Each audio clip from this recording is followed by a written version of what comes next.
What is going on, everybody? Silver Scrounger here, and today is Friday, January 28th.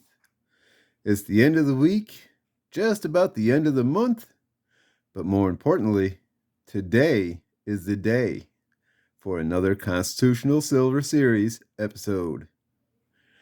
So I had to delay this video due to so many things happening that put me way behind on this video.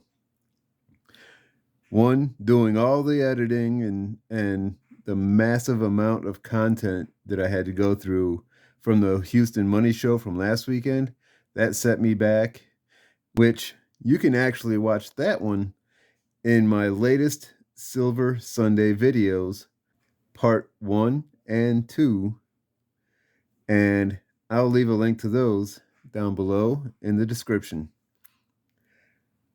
But that's how much content there was, is I had to put it into 2 parts. So then I spent all of Monday on the road going to the University of Houston. We had to go there to go on a tour of the campus with Mrs. Scrounger and Lil Scrounger because she is getting ready to graduate and go off to college next year. Really excited for that. A little nervous too, but only time will tell how that all goes. Hopefully it's going to be wonderful for her experience and everything else. But that, along with working 12-hour shifts at work now, I haven't had time to even sit down, it seems. So here we are, Friday, finally. Now, let's get to our Constitutional Silver Series episode.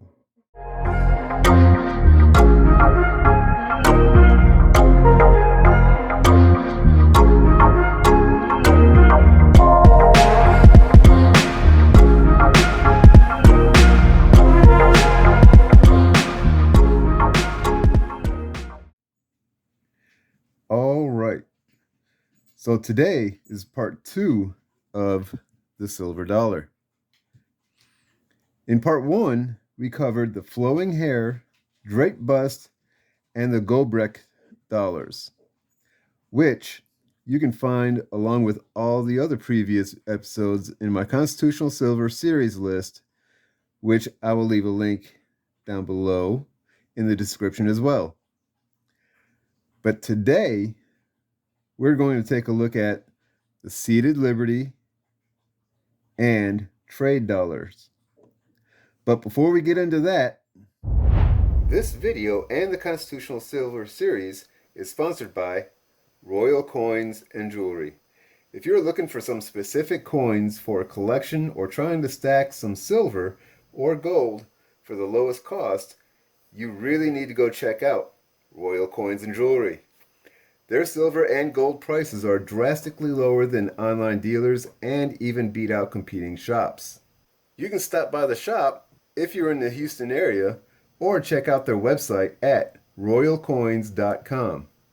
And yeah, I know, you're thinking, but Scrounger, any savings on the price, I'm just dumping into shipping. Well, you can forget about that nonsense. When you go check out, use my promo code SS. You'll get free first class shipping, a value of up to $6. I will leave a link to their website as well as their Instagram page down below in the description. So, now the first one we're going to take a look at, the seated Liberty dollar. Let me just get you a good view of one. This one is a nice 1840 and a VG10. And believe it or not, this one is available for you to purchase. If you are looking to buy one, this one is available on Royal Coin and Jewelry's website.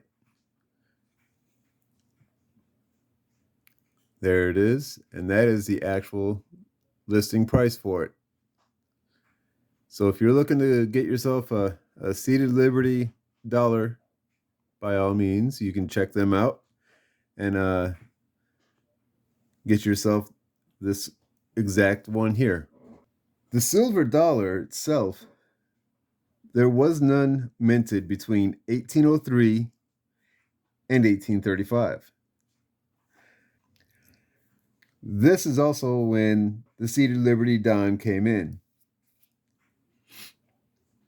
The Seated Liberty obverse design was continued from the Gobrecht dollar, but the flying eagle that was on the reverse of the Gobrecht was replaced with the more recognized arrows and olive branches clutched in the claws of a shield-breasted eagle.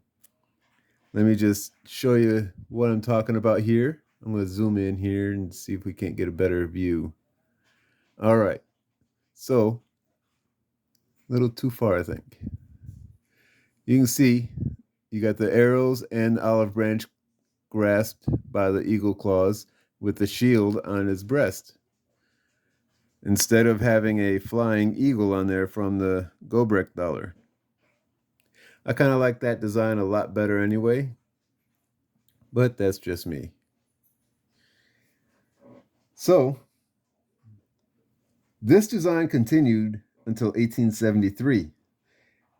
And it was during this time that the silver content value was more than the face value, which started in the early 1850s. Most of the common dates for the Seated Liberty, they can fetch a decent $300 to $450 in a very good grade, in a VG, which is what you happen to see here. However, in 1851 and 52, they barely minted over 1,000 in each year. And that made them worth as much as $6,000 in a G4. Now in 1858, there was only 210 dollar coins minted, and they were all proofs.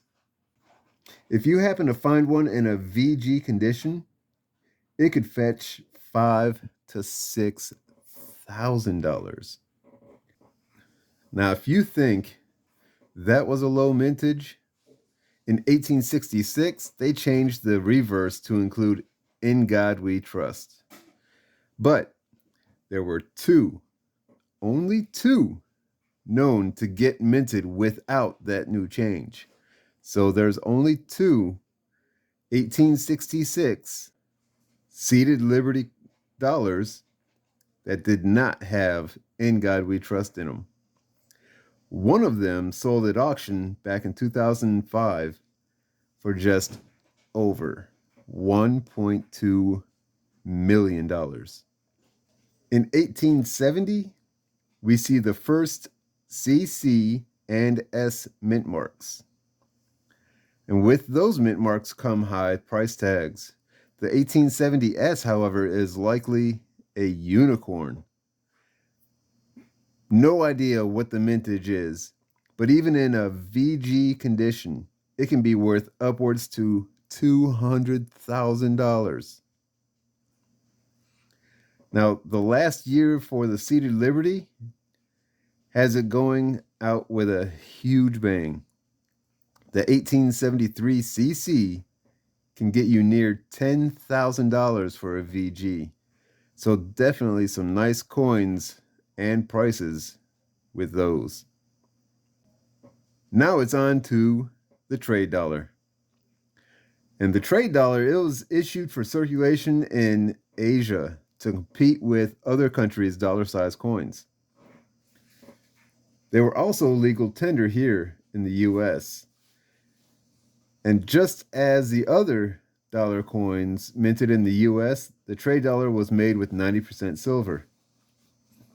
These were only minted for circulation and export to Asia from 1873 through 1878. However, they did continue to mint proof trade dollars from 79 through 1885.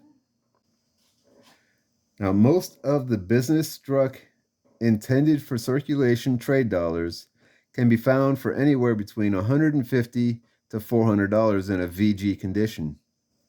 However, if you happen to find an 1878 CC, you could expect it to go for $800 in a VG condition. And it can even reach as high as $35,000 in an MS-63. Now, the 1879 through 1884 proof trade dollars, they sell for about $1,200 in an EF condition. But the 1885 proof trade dollar, there was only 5 of them minted. The only known value of this year was in a PF63 condition, and it had a $2 million price tag attached to it.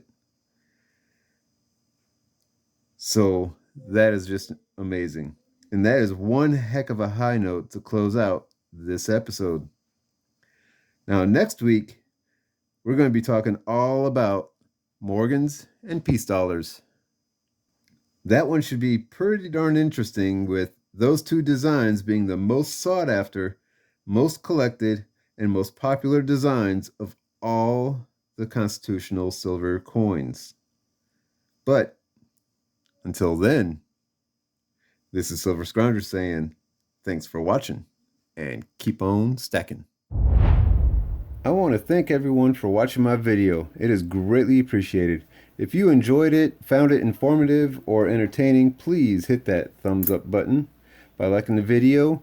Also, comment on what you think about anything discussed. I'm always interested to hear other people's thoughts. Until next time, this is Silver Scrounger saying thanks for watching and keep on stacking.